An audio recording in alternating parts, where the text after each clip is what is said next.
Hola, ¿cómo están? Bueno, hoy vamos a hacer con la guitarra nuevamente la canción de Hay animales por aquí. Y vamos a jugar con los sonidos de los animales, ¿sí? La canción dice así. Me pongo los binoculares para ver mejor. Ustedes ayúdenme desde casa que yo voy a estar tocando la guitarra. Hay animales por aquí, hay animales por allá, por aquí, por allá. Ellos me miran y quieren jugar, jugar. Hay animales por aquí, hay animales por allá. Ellos me miran y quieren jugar. En casa escucho a un perro. En casa escucho a un gato. ¿Cómo hace el gato?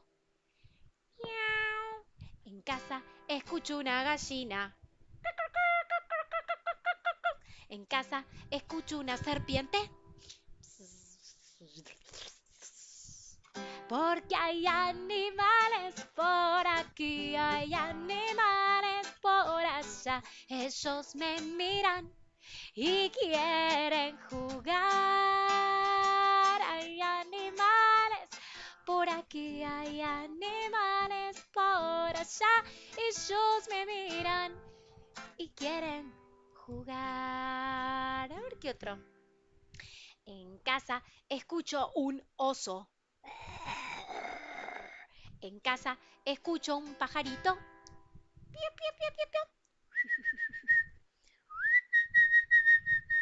En casa escucho un conejo.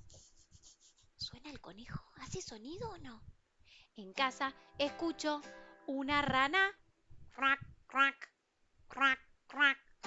Porque hay animales por aquí, hay animales por allá. Ellos me miran y quieren jugar.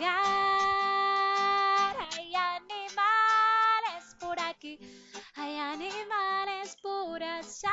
Ellos me miran y quieren jugar. Hay animales por aquí, hay animales por allá. Ellos me miran y quieren jugar, jugar. Hay animales por aquí, hay animales por allá. Ellos me miran y quieren jugar.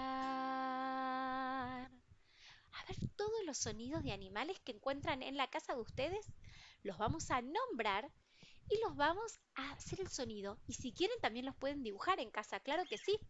Así que los espero, a jugar mucho con esos animales.